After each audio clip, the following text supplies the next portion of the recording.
Hi, everyone. I'm really excited to release this conversation I had with Abigail Favale.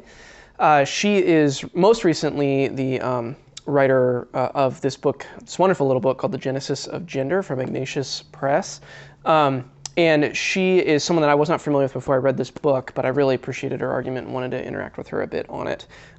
She's currently an academic and a writer in the McGrath Institute, which is part of Notre Dame, but she was recently also Dean of Humanities at George Fox University. So she's both a kind of former evangelical, now a Catholic academic, and she has just a fantastic perspective on the roiling conversation about gender in our culture. And she also, at least from my vantage point, something I appreciate about her is her personal story, which we get into in the conversation about moving from evangelicalism through really rigorous postmodern philosophy in an academic sense into her Catholicism now. It's fascinating.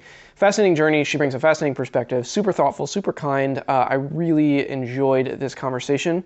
One quick note on the format of it. Looks a little different. I was in a different location when I filmed it. And also the format's a little bit different with it cutting back and forth between the two of us.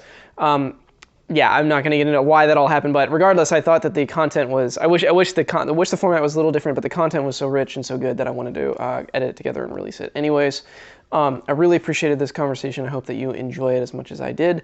Without any further ado, here is Abigail Favale.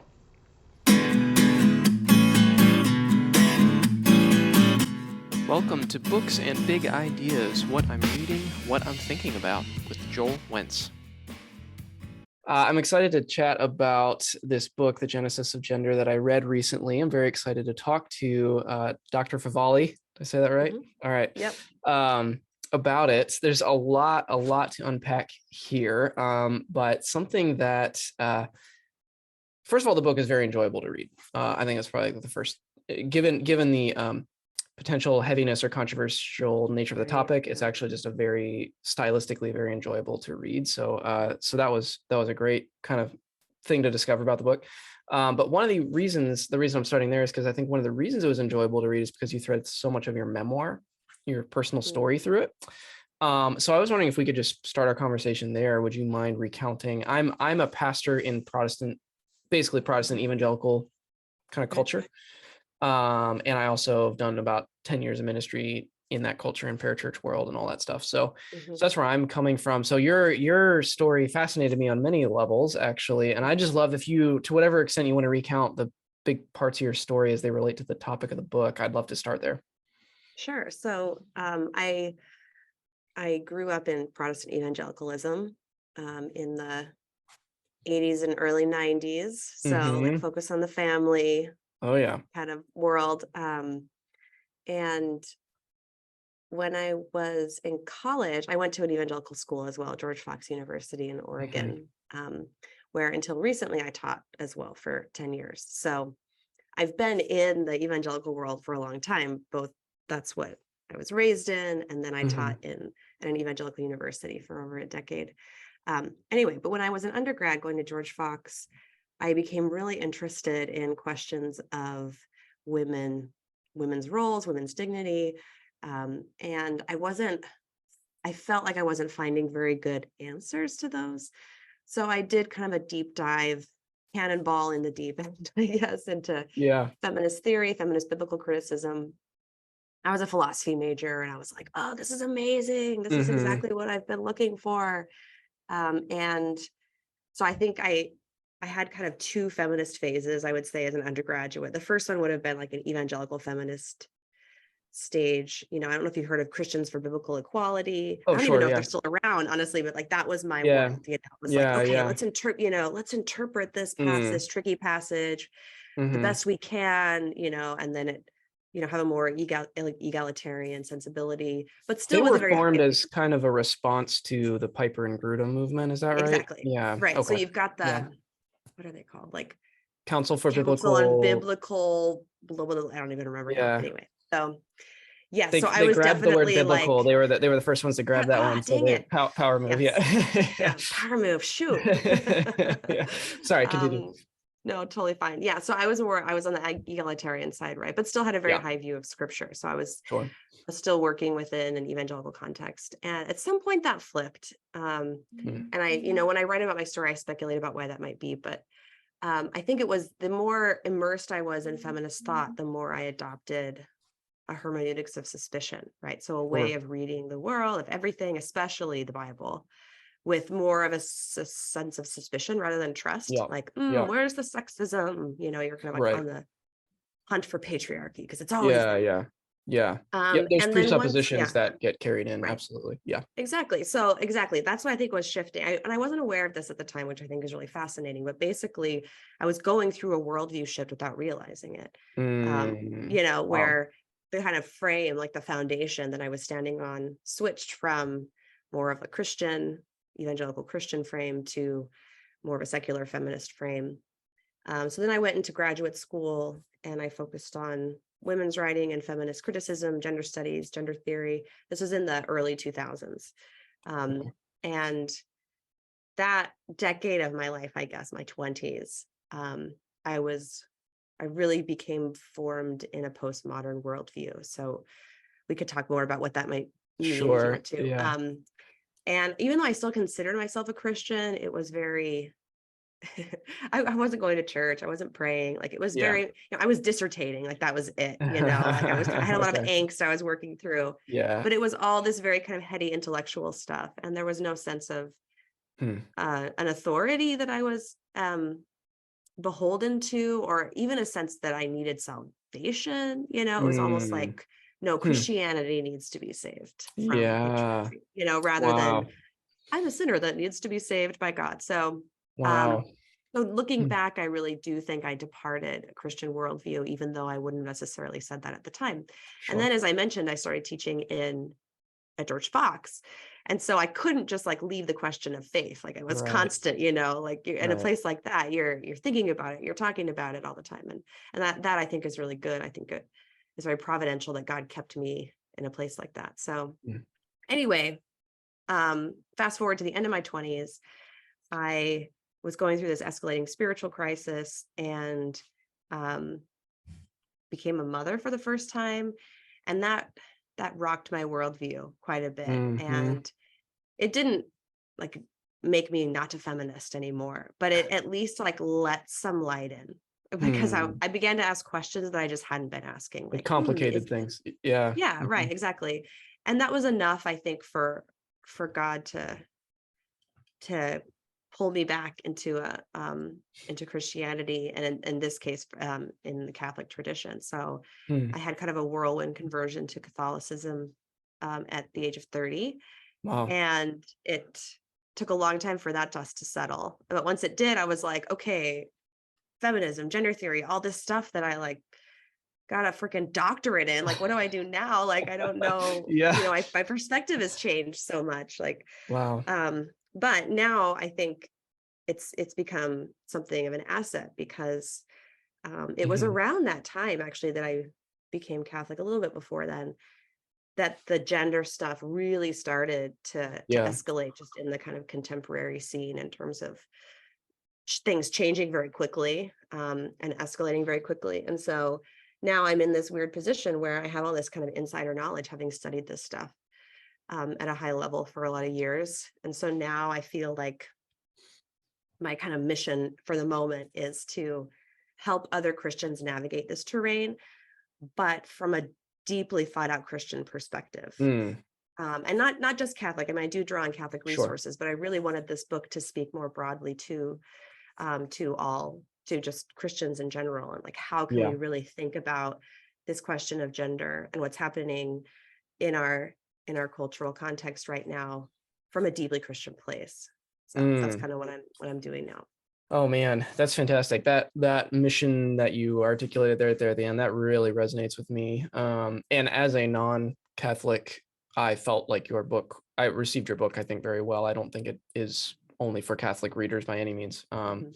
And it's fascinating. Well, there's probably 8 to 10 things from your journey that we could unpack and spool out for an hour.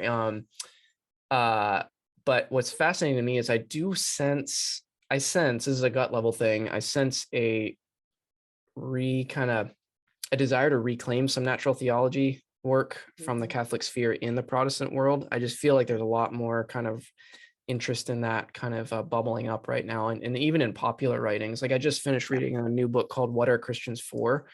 Mm. From University Press by Jake Meador. I don't know if you're familiar with him, but Mm. he pulls deeply on Catholic natural theology there. But it's a very Protestant Reformed book in its kind of framework. And anyway, so this is just fascinating me. I think there's a lot of, I actually might be doing an interview with him on the channel too at That's some great. point. So anyways, that resonate of like helping Christians kind of chart this terrain right now. That resonates with me a lot. I think that's really what I'd like to keep unpacking in this Mhm. conversation too. And on that note, actually, I'd love to, you made a comment about, you talked about how when you first got exposed to some of this you know, critical feminist theory, cultural theory stuff, postmodern theory, Mhm. you found it really compelling. And it was almost like the way you articulated it is almost like I've been looking for something with this depth of thought and kind of rigorous approach. Mhm. And I gotta say, I totally relate to that. I had a very thorough deconstruction phase when I was introduced to all that stuff for the first time too. So that grabbed me, and I'd love to just, if we could start by articulating what is it that's compelling about it, like Steelman approach a little bit, like Mm. what's Mhm. compelling about it? What do you think? Why do you think it, like, you latched onto it so hard that you hadn't had in the past? However you want to take that in your journey. I'd love to talk about that first before we move to some critiques. Sure.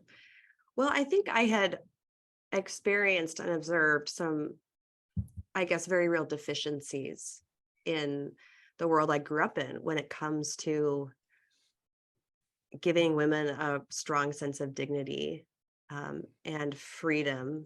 Not freedom as our culture tends to think about it, but freedom, I think, in a Christian understanding. Um, Right. when I look back at my childhood, like, people just didn't, I mean, there was the kind of like biblical Piper stuff around. It was like, okay, women, they're here are the, like, here's the little set of virtues for you, like obedience, submission, humility. And then the rest of the time, we're just going to talk about men. We're going to have Right. sermons on men. We're going to have people giving the sermons be men, Yeah. so there just wasn't, much there, and it Mm. wasn't, and that's not coming from a place of like resentment or competition, but just almost like I had a deep sense that being a woman is a very beautiful and profound thing, Mm. but it's more than just like submitting to your husband. Like, even if that might be a part of it, I'm not even like Hmm. rejecting that idea, but like Right. that seemed to be the only real discussion about what women are and what they can be and do in the Yeah. world. And so I just had a real hunger for that. Mm. Um, and so I thought, like, finally Mm. here's someone taking seriously those questions, right? And trying to think about Yeah. them at a high level. And I was like, just fascinated by it, right? So Mm. that's part of, I mean, just kind of generally. Now, when it comes to more the postmodern theory specifically, so that I think I really got into um, in graduate school more so. Like, I encountered French feminist theory. That's sort of what I specialized in Mm. as a senior, I think, at George Fox. And it's just like fun. I was also like an English, Yeah. I was a philosophy major, English minor, right? So I also have this kind of like literary sensibility. Got it. Um, and I liked that the French feminists, especially, like, they just are kind of wild to read. Like, they Uh-huh. play with Yes. language, and Yes. it's not this like bloodless Yeah. analytic philosophy Yeah. that's Yeah. like, which I also appreciate, but yet, Sure. it might inspire the head, but it doesn't really touch the heart, Yeah. Yeah. Oh, I Um, totally agree. yeah, I frequently say it's like you might hate the continental approach or you might hate postmodernism, but man, it's fun to read. Like it can just be so fun it's to fun to read. read, except Judith Yeah. Butler. She's Right. horrible, Yeah. horrible. Right. But Yeah. so she's this weird, like, why do that to yourself? You don't get, Yeah. okay. But okay, so let's steel man this though. So here's one Mhm. thing that I think that postmodernists get right. Like, I mean, postmodernism is responding to modernism, Yeah. right? It's a Hmm. critique of modernism. And so I think it's critiquing the kind of enlightenment, Yeah. scientism, certitude, human rationality is the supreme value kind of approach. Hmm. And I think there's there's a lot to be critiqued there. Mm-hmm. And I do think that postmodern theory has this attention to language that is important, right? So this idea that language, the words we use, really shape our understanding of reality. I think that's profoundly true. Right. Now, where I think more the hardcore postmodernists like Judith Butler would take that to an extreme, like they shape our understanding of reality so profoundly that we can't actually access what's real. Right. There is no reality. There are only words. There are only frameworks, are only concepts. So everything's radically socially constructed, right? So that's where it goes off the rails, right? But there is something profound about the idea that the words we use profoundly shape our understanding of reality. I think that's deeply true. And that's something that I now use that idea to critique some of these really deconstructionist, social constructionist theories, that there are frameworks, because now I'm operating with a sense that no, we can access what's true and what's real. And our language is true insofar as it corresponds to reality. Right. So language that doesn't correspond to reality, has but that can profoundly shape our perceptions of reality, right? Like we have to be attuned to that. There are good and bad frameworks, right? Because of that. So I think there's something in the, in postmodernism that gets at that. And there's something about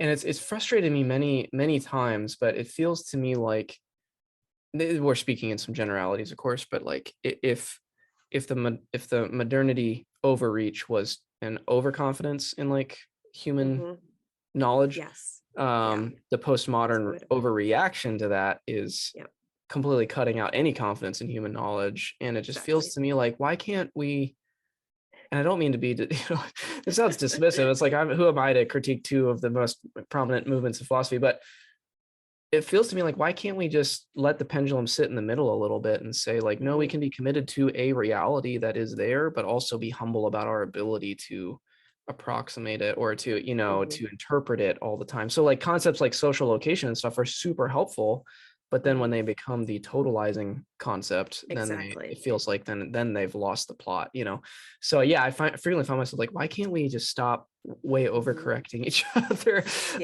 But anyways, that's kind of what I'm hearing you point out. Well, I think the word totalizing there is important, right? When these ideas become worldviews rather than tools within a worldview, that's I think where it.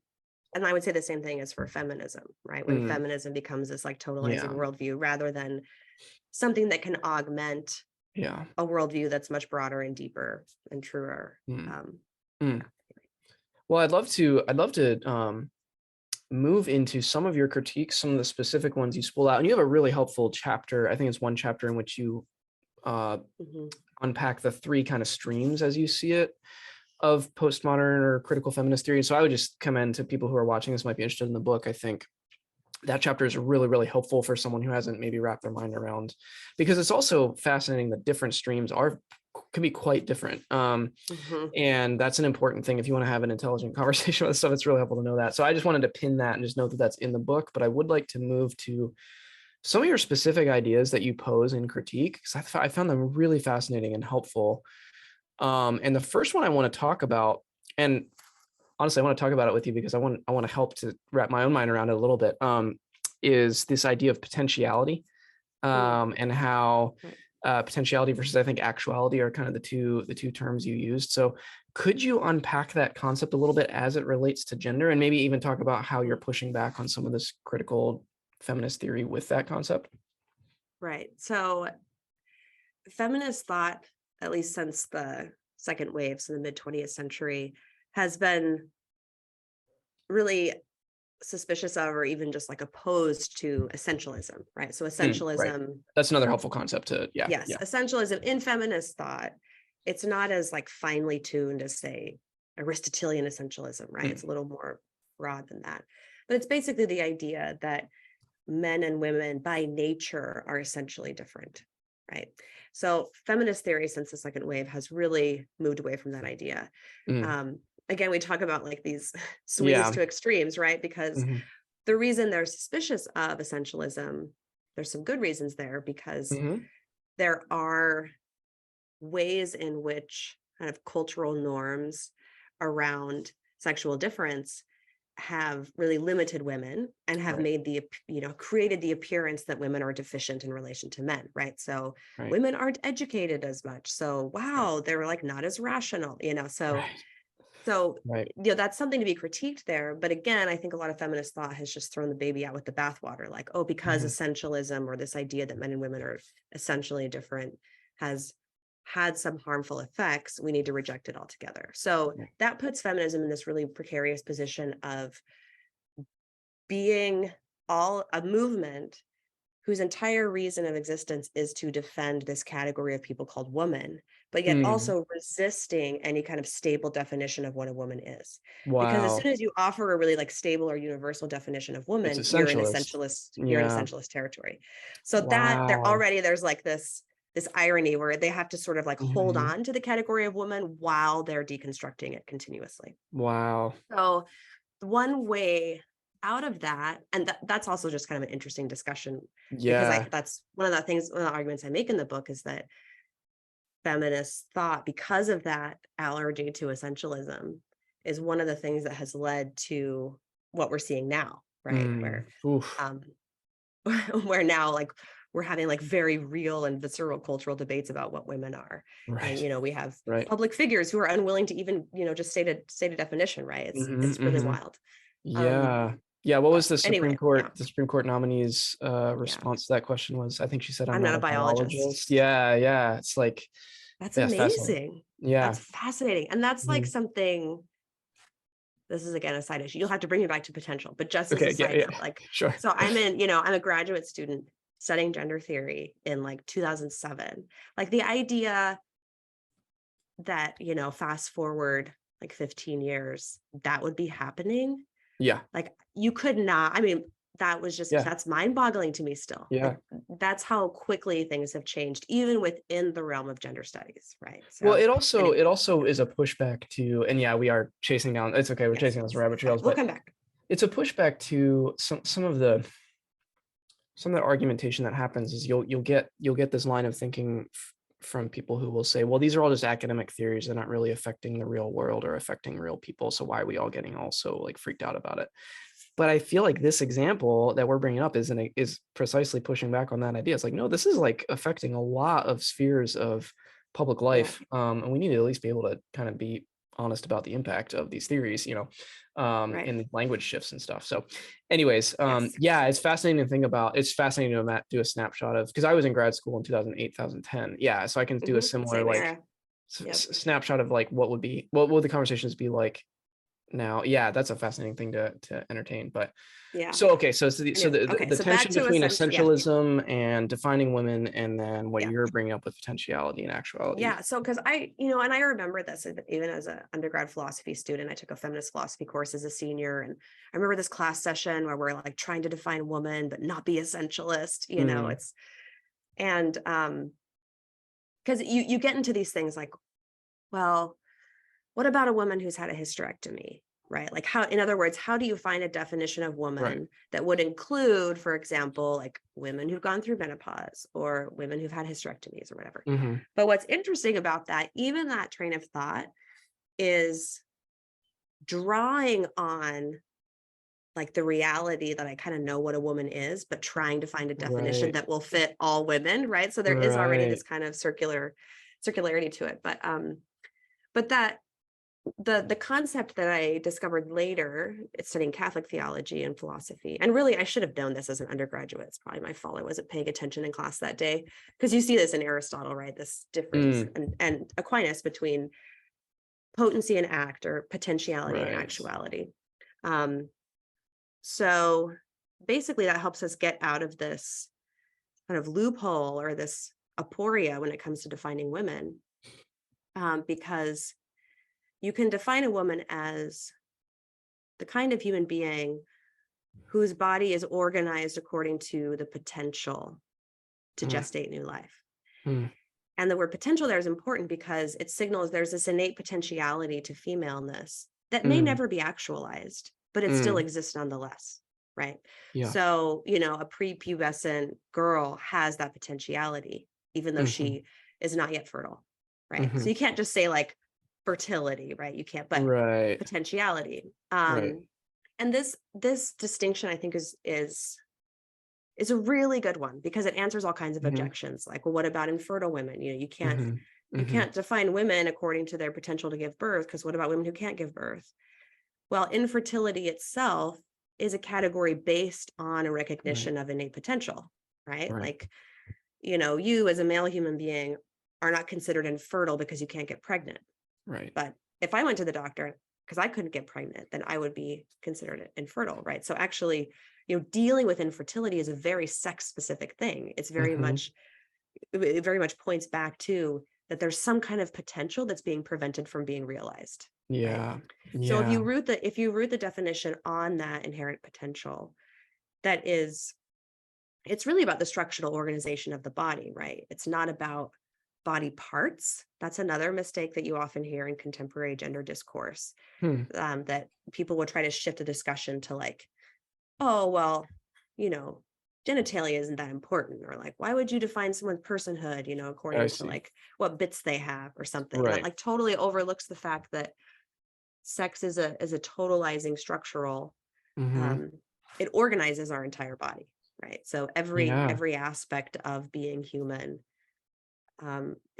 there's no like unsexed human being, right? And we could talk about disorders of sexual development, right? Because that's the other common objection that people raise, but nonetheless, that's the potentiality, actuality. It's so helpful. And I felt it was like a lightning bolt for me.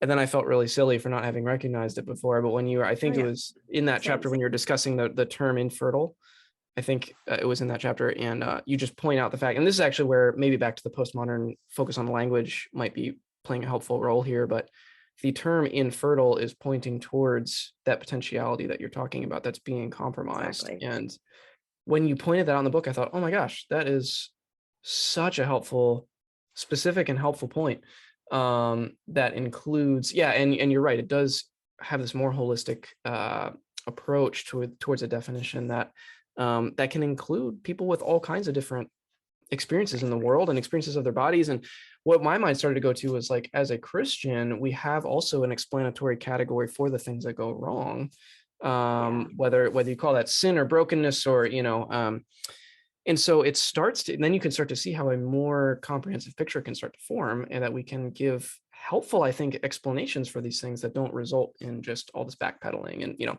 double speak and all that stuff. So anyways, that was my reaction to the concept. I found it extraordinarily helpful. I also want to, so that's one kind of pushback you give to some of this discourse today. And I can't help it. I can't help but think about J.K. Rowling and the whole kerfuffle that she was in several years ago. That feels like this is still in it. Still in, probably. I've stopped following it, I guess. But this is obviously all very relevant to the conversations that she was trying to bring up. But the other piece I wanted to bring up too was your theme of control, I think is the word you used, like the tendency. And this, I feel like this could be split out into a big conversation, because I think it touches tons of areas of life, postmodern, post-industrial revolution, post all that stuff. But colonialism, all of that. Like, I feel like control is a major theme. But I would love to hear you unpack a little bit how you talk about control as it relates to the body and gender, and in the wake of all these feminist movements. How is control, I guess, relevant to what we're struggling with? Yeah, control. I mean, it's everywhere once you start seeing it. So one of the threads in the book that I would say like distinguishes the kind of arguments I'm making from a lot of typical like, feminist arguments that are gender critical, is the fact that I draw connections between a lot of the stuff we're seeing around gender and the kind of embrace of contraception as a society. So both conceptually and technologically. So I make the argument that there's been a conceptual revolution over the past 60 years or so, as well as a contraceptual revolution, right, which is technological. And it's really rooted in trying to control and manipulate human limits, right? So it's not just about Yeah. sex and gender, right? I mean, this gets at other kinds of ways people are trying to kind of push back at basic human limits. Because there's a big difference between using technology to restore a human body and the way that it's supposed to work, right? Using technology in a way that harmonizes with our nature. And then using technology to manipulate our nature and to kind of push past the limits of our nature in a way that wants to control what I'm arguing we're not really meant to control. So one of the critiques I make about feminism is that, especially since the birth control movement with Margaret Sanger in the early 20th century, that female fertility has basically become this scapegoat for all that's wrong with the world, but certainly for women's own oppression. So it's not just that women are oppressed by patriarchy, but more importantly, we're impressed just by the fact that we're female. We're oppressed.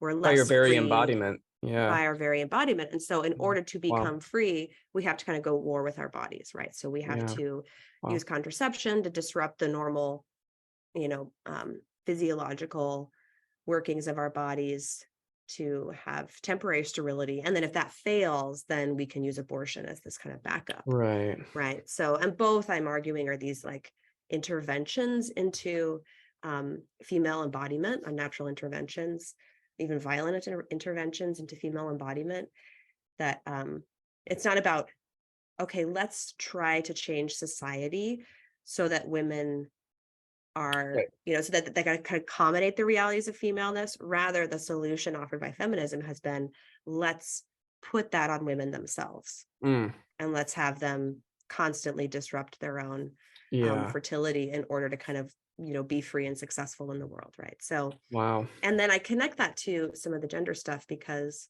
it's really fascinating when I was doing this research, even just to realize that technologically and historically, the development of the hormonal birth control pill in the 1950s was happening at the exact same time. And it's the exact same technology of using cross-sex hormones to manipulate the cosmetic appearance of the body. So those technologies are born of the same thing. And I'm arguing that they're kind of the same, part of the same. It's a much broader story, right? This like human conquest of nature. Well, now in the 20th century, it's not just about conquest of like the natural world, but it's actually like a conquest of our own nature. Like, what are the limits of our nature that we want to change, right? That we don't like. Anyway. And there's so many biblical stories and truths or scriptures that relate to this theme of conquest and overreach of control. But I'm also, this book is coming to mind. Have you read or are familiar with Andy Crouch's newest book, The Life We're Looking For? Have you heard of this? It's a great little book, but I mention it here because he doesn't talk specifically about some of these issues, but he spins out a broader concept of relating our pursuit of technology and mastery to magic and alchemy in the ancient world. And he just teases out this connection of like control and domination.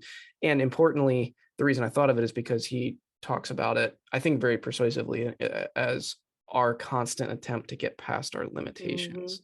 And so the life we're looking for, the title of the book, is about to actually embrace our limitations and live into that, which is really powerful and also extraordinarily countercultural, and basically on every level. So anyways, that's a side note, but that's a book I would recommend if people are watching and are interested in kind of this general theme. But I do want to get back a little bit to the control thing, and especially as it relates to technologies and the comment you made. And this is where my mind was going.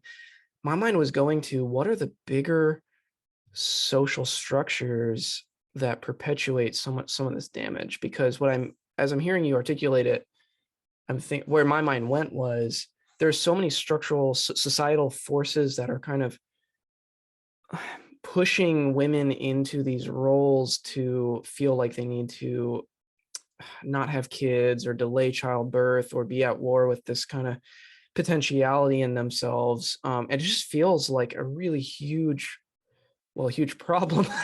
I mean, it feels like a major issue. So I don't know. I'm curious if you have a response to that, but I guess I'm just thinking about the bigger societal implications of it. And then maybe we can get to some ideas about what should the church's role be within all that. But that's where my mind goes. So I'm just curious if you have any thoughts in response to that. Yeah, I mean, I guess one of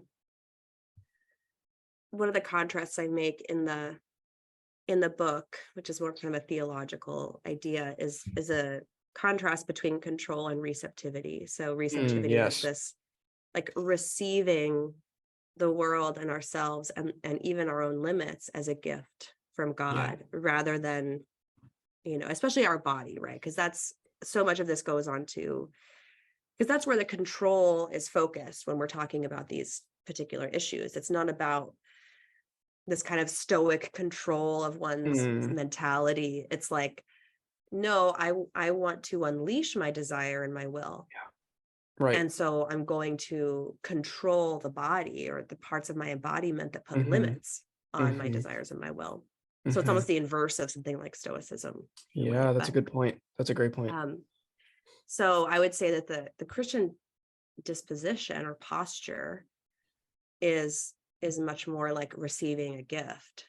And I think one of the key contrasts between like what I call the gender paradigm in the book and then the Christian paradigm or the Genesis paradigm is that posture of control versus receptivity that is rooted in the distinction between creator and creature, right? Because if you are working within a paradigm where you are not the creator, like you are not a self-created being, and it's not your job to kind of create your own meaning, which is really what you see in postmodern philosophy and existentialist philosophy in the 20th century, because there is no God. We are the creators, essentially, right? And so there aren't really limits to our own creation. But that's almost like the inverse of, I think, a Christian worldview, where even though the world is fallen, right? You've brought up the fall. There is this goodness to creation and the created order, right? That is not, we're creatures. I guess our creatureliness, I think, is what is being forgotten and lost here. And so this like control for, once I started looking at this dynamic of control, you see it just in the first sin, like in the garden, you really, this wanting to be like God in a way that, is not this kind of theosis, like communion with God, but that is like, no, this kind of usurping on my of the terms creator role. Yeah. Wow. I feel like so I'm a pastor in a very broadly secular context in New England and the Northeast, and so I'm always thinking about what are like touch points with culture, with these kinds of ideas. And I'm really, even your book brought it up, and this conversation is bringing it back up for me about the articulating the posture of receptivity to our culture right now. And I actually suspect, I think that there are a lot of people in our culture who would find that just bonkers. Like, how do I understand that? But I do wonder if there are actually people who have bumped up against their limits and have seen some of the outcomes of that, for whom that message of receiving, like, your identity and your dignity is something you receive, and it's not something that's up to you to create or to assert. I actually think that might be a really life-giving message for a lot of people. Totally. A lot of people aren't. I'm curious if you have a response to that, or how you react to that. Yeah, I think it is. I think people do have a knee-jerk reaction against this idea, for sure. Like, not just because of, I think, the influence of feminism, which is very, would be hates the word receptivity, basically. Yeah, sure. And but I also think it's just generally against, I don't know, just American culture, right? Like this sort of like me-centered consumerist, rugged, it's very much at individualist. odds. Individualist and free, I guess, freedom as being pushing past limits. Like, freedom is having as few limits as possible, rather than freedom is being able to live out who we're meant to be, like living within more of a teleological sense that of human flourishing, which is very Christian, but also, just Aristotle, right? Like, because of the kind of being I am, that indicates a certain kind of way of life that brings out like happiness and flourishing, Yeah. right? Like, and we still, I mean, we're still very receptive to this idea with animals, right? Like wanting to find like, okay, well, what is it about dogs? Like, let's get a good dog trainer that teaches us like how to think like a dog and what dogs need and what they're communicating with their bodies. Like, we're very comfortable, but we don't like to think of ourselves that way. You know, Man, we that's don't a like to great think point. of ourselves as like, oh, there's a way of living in harmony with the kind of being you are that actually leads to flourishing. Yeah. And living at odds with that does not lead to flourishing. Yeah. Right? Which I think that's one of the reasons why a lot of these new kind of technological interventions or responses to gender dysphoria or gender incongruence are really at odds with just basic human flourishing. Yeah. So that's even just a step before the full theological analysis, but even just kind of philosophically.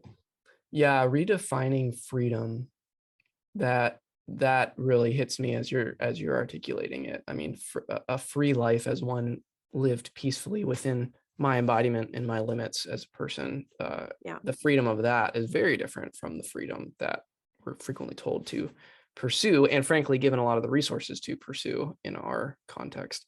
And that relates to the control receptivity thing, right? Because if your vision of freedom is like being free from limits, that's good. Then that's about you controlling or exercising as much power and autonomy as possible.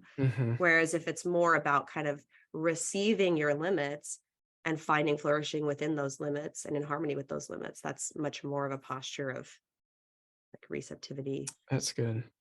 Yeah, that's great. We're getting low on time, so I did want to just ask you kind of as a final question. You pose a pretty robust Catholic theology of the body, kind of drawing on that, which we've been drawing on this whole conversation. But I'm just curious if there's any kind of, as in terms of final thoughts, kind of summarizing everything, how do you see some of these Catholic resources being helpful to respond to this conversation in this moment? Right. Yeah. They, in some ways, they're Catholic, yes. But also, I think what I discovered when I became Catholic was an articulation of the why behind scripture. I think as an evangelical, sometimes we get a little too hung up in like, okay, what does the Bible say? What's the rule? Right? Rather than like, what is the worldview that scores the context that scripture is giving that shows us the why behind the rule? Right. And I think when it comes to the body, that's especially profound. But a way I might articulate it in like not even necessarily a specifically Catholic way would be like if we look at creation, like if you really believe that the world is created by a good and loving God in an intentional way, then we should respond to that in a particular way, right? Like we should respond to that with gratitude and receptivity rather than like, I think I can improve on this a little bit. Like I think that, God, seemed to think that sexual dimorphism was good for human beings. Like there's a lot of emphasis on that in Genesis. Like weirdly, Genesis is weirdly preoccupied with sexual difference and how awesome it is. It's like the culmination of both creation accounts is like, and here are human beings, male and female. Like that's the culmination, is the differentiation between in human nature, not just the fact of human beings being created. And this is clearly in scripture portrayed as something good pre-fall, right? This isn't like a bug of the system. This is like a feature, and it's one of its like most amazing features. Or even the connection between sex and new life, right? Like that seems to be something that God designed in us, right? This like very close connection between like the unitive joy of sex, but also its ability to create a new human being. Like those are profoundly connected in our nature. So what are the implications then of us as humans saying, yeah, but that's not convenient. Like we don't really like that aspect of our nature. So let's use technology to like undo that, to cut that cord that God himself kind of wove in us. What are the implications of us like undoing the work of the creator? And again, not using technology to like harmonize with our design, but actually using technology to alter the kinds of beings that we are. Right. Like thinking about that, because, sometimes I think, especially when it comes to gender, people will be like, well, the Bible doesn't really directly talk about this, or, like, where's the verse, like chapter and verse show me that this, but you have to kind of step back and be like, okay, let's just look at the whole doctrine of creation and everything that's being displayed there. And look more at like what's going on in that dynamic of wanting to like undo God's design of our nature, rather than kind of embracing our nature as something that's, corrupted by the fall, but still good. Like there's still this goodness to it. Yeah. And the potentiality distinction is helpful here too, because I can even hear, as you're talking, I can hear some of the clapbacks that people would, would offer with, well, is it wrong to use medicine or, whatever, to interfere into the body's functions? But like, if you have the potentiality thing feels apt to me, because medicine that brings healing is helping a human live into their potential, humanness. Right. So that does seem like it helps kind of deflect some of that. Man, I would love to, if I can make a request for your next book. I don't know if you're already working on a project, but as a Protestant, who's largely in the evangelical world still, I've just been so in the thick of the whole complementarian, egalitarian thing. So I would love it if you could write a book with all of this and solve that for me. That would be really helpful, because I am truly I'm on a journey with it. I've grown up in, and this would be like another hour's worth of conversation. I'll just note it here at the end, because I intentionally want to note it, because I'm starting to think about how does some of these lines of thinking that you're bringing out relate to other aspects, whether they're theological debates or just ways we live in the world. And for me, the spaces I'm in, that is a really live question. Like, what do we do with, I think, the complementarians, so to speak? I find a lot of their arguments wanting, but they do hold on to this gender distinction that's really important in Genesis, and that's something that a lot of the egalitarian arguments, for whom most of those arguments I resonate more with, they don't seem to generally speak as well to that. And so I see what you're doing, and I see, obviously there's lots of other people doing theology of the body kind of work, but I see what you're doing as potentially bringing a lot of light into that conversation in the Protestant side of things. Anyways, that's just, I'll just throw that out there, and you do what you want with it, whatever your publisher wants to do. But I will, I know you have another thing to get to here, so we'll wrap up here. Is there any like kind of final things you want to say, or any books you're currently reading on the subject, or things that you want to throw out there for people that might be interested? That's a good question. Well, I will say I have written a conversion memoir. So this was, I think it came out in 2018.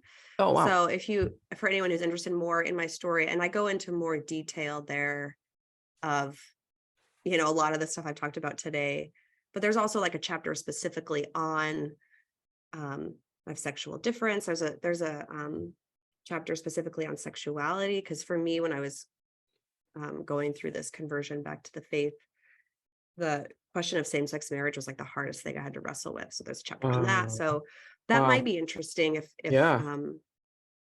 so. I will just plug that. Yeah, sure. What's the name of it? It's called Into the Deep, an Unlikely Catholic Conversion. Yeah. And that's your story about when you came around 30, you said you became Catholic. Yeah, that sounds great. Exactly. Have you read, are you familiar with Amy Peeler's new book? I haven't read it yet. Women and the Gender of God. No. It just came out. She's a Wheaton professor. I think Erdman's might have published it. Women and the Gender of God is the name of it. Yeah, it's causing quite a lot of good conversation. So I'm very interested in it, but obviously it would be relevant to everything you work on. So for sure. My understanding of it is that she draws a lot on a deep, even though she's Protestant, she's at Wheaton, she draws on a deep theology of Mary in the book, which sounds really like you'd probably really enjoy it. Yeah. So recommend that. Yeah. I'm excited to read it. It's on my list. But that's awesome. Anyhow, we'll wrap here. Thank you so much for the time. We were talking. Thank you. We were talking before the recording that this took a little bit of work to make it happen, but I'm so glad it did. I really do. Juggling toddlers. Yeah, right. Yeah. Toddler life is complicated sometimes, but I do so appreciate your book, appreciate your work. It's definitely impacted me in my ministry work, so just know that. And I hope to be in touch. Yeah, thank you so much.